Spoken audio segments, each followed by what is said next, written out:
what they thought about pox, and then wait for their answers to come in for 3 weeks, since most of them were out of the office. Yeah. So, yeah, eventually everything turned out okay. I signed with Rachel in the new year in 2016, I think. 2015. I think it was just the 4-year anniversary of when I signed with her. So 2015. And then sort of the very traditional route of getting published. In the US, it was agent, go on submission, do that terrible long wait of being on submission, and then submission magic, publishing contract.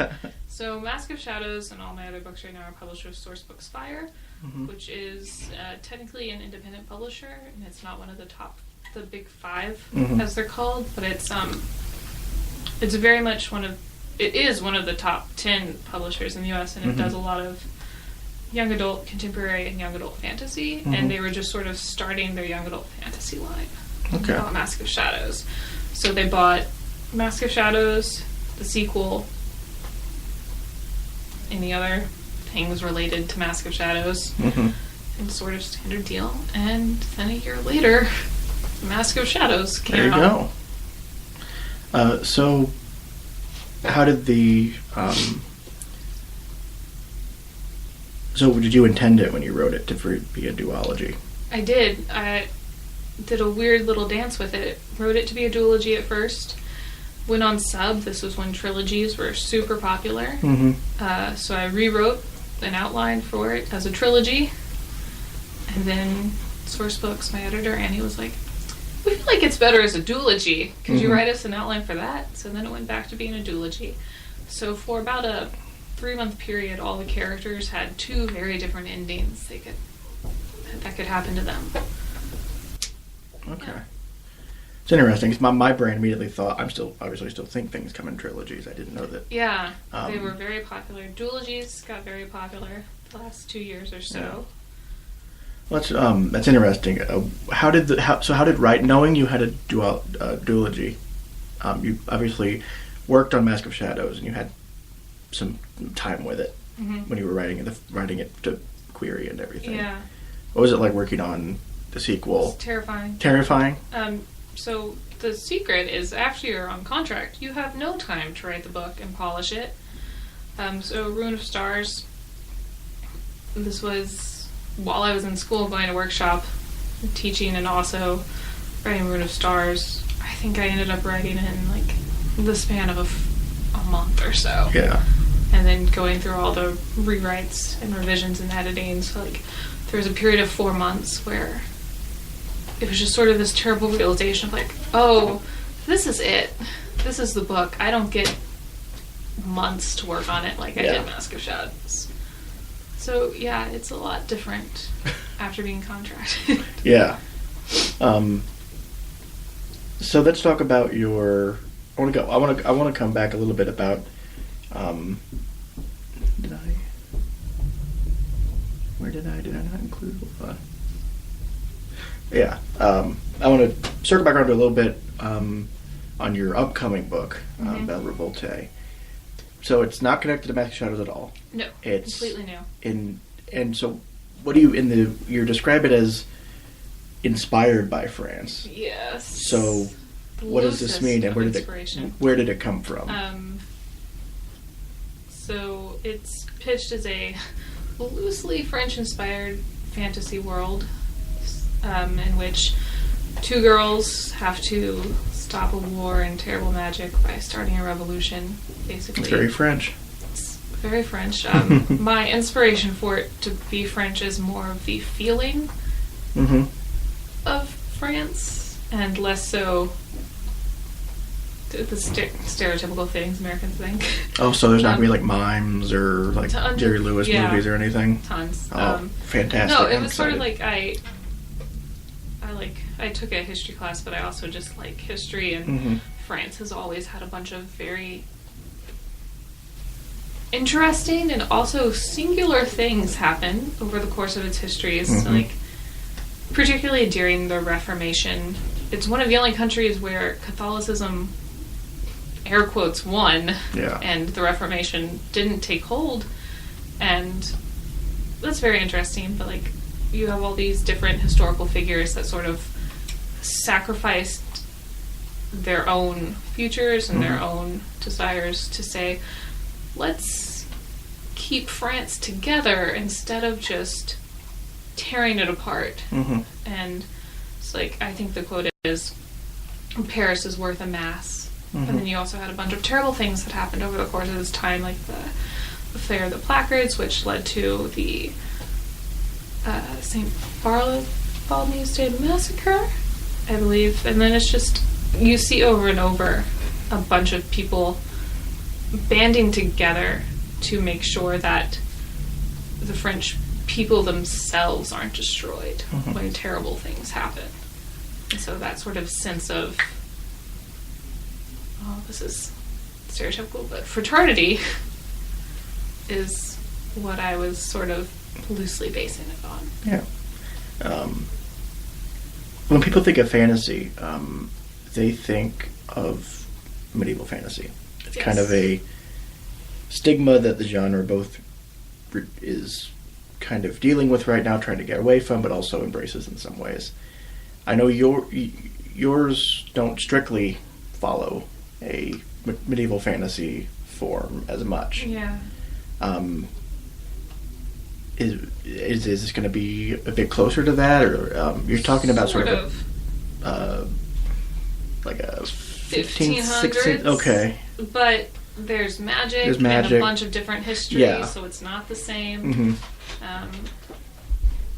Like the printing press happened a lot sooner in this. I really like that, by the way that you are able to use magic in a way that affects the world. It's not just like, it feels more organic than other magic. Some people, when they're at magic, it's not quite weaponized. I really like when magic is just like, you see it in the little things of the world, and maybe it's not explained in the prose, but you're like, why does this thing happening? Oh, it's because of this other thing. Magic would have affected it. It's like, magic doesn't exist in Mask of Shadows.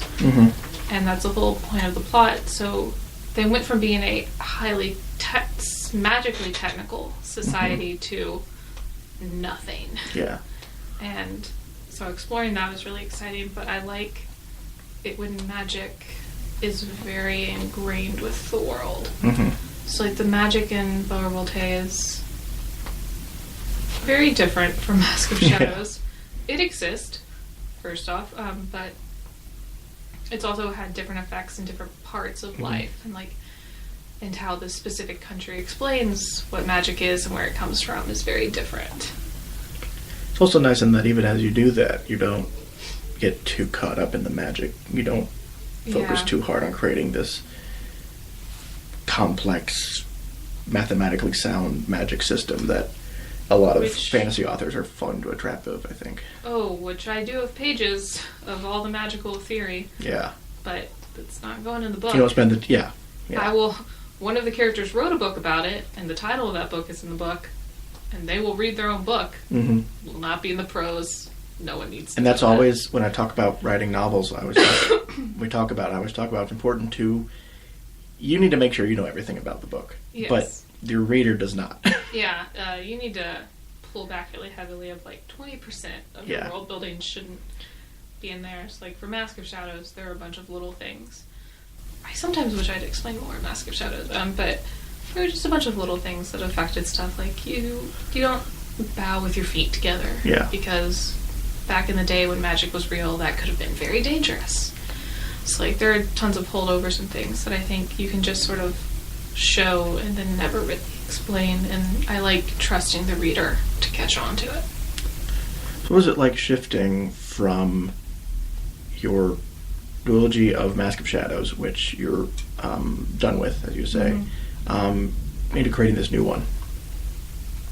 Kind of hard. I was working on it before Ruin of Stars came out. I sold two standalones at the same time. So is this with the same publisher? Yes. Or, okay. Yeah. They bought two standalones from me, And so this is an adventure. Ruin of Stars was coming out, so I was marketing Ruin of Stars, writing Belle Revolte, and then I just sort of started writing the next standalone. So now I've got 3 very different worlds all taking up space in my head. It was very odd. I knew I wanted magic to be much more of a focus. I knew I wanted to do dual point of views in the new book. And then just thinking about the new geography and how magic affected society and things like that was very different, because when I did it for Mask of Shadows, I had several years of background. And then for this one, I have 20 pages of me frantically scribbling background and going, oh, yes, this would affect this also, and then a bunch of arrows. It's all the stress of the sequel with all the creation of the first one. Yeah, it's all the stress of the sequel with all the creation of the first one. And also, you can't mix them up. Yep. The one thing that was the hardest, which is weird, is coming up with all new names. Because you don't want to repeat names, and you don't want to reuse the same letter over and over again. And there are only so many names. And the French like to repeat names. Oh, so many Henrys. Oh, yes. There's not 3 Henrys. It's not several different kinds, variations on John with like different things attached. Yeah. So, with your published books, at least with Mask of Shadows, and Ruin of Stars, something that I know has been very well received has been your depiction of non-binary. Yes. A non-binary. Gender fluid. Gender fluid. Okay. In Mask of Shadows, Sal, the main character, is gender fluid with shifting pronouns. Shifting pronouns. And then when talking about them in the abstract, they, them pronouns. Yeah. Which is a fascinating and kind of risky thing to do in a debut, and it's really cool that it got published. I'm very happy it got published. Now that I know more about publishing, I have a lot of feelings and thoughts and regrets about it, since I'm not non-binary.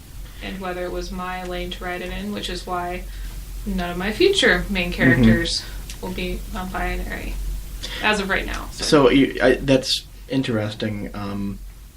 How did you how did you approach it, and how do you view your approach to it now, when you were writing it down as a character? Is it just a character trait, or it was just Sal? It wasn't weird for me to think of a person as being gender fluid. I knew Sal was non-binary when I first thought about them, and then I talked to a bunch of friends, and then also to a bunch of different people online who you can hire out as readers about how Sal views gender and how the world was structured and how Sal thought about themselves. And so, like, Sal's not representative of every gender fluid person. They have very specific ways in which they think about themselves and how they think about their gender identity and their gender presentation. And I definitely think there's ways I could have done it better. The book's in first person, so pronouns aren't brought up a lot, but my main goal wasn't to tell a story about being gender fluid. It was about telling a story, and the main character happened to be gender fluid, and not erasing that fact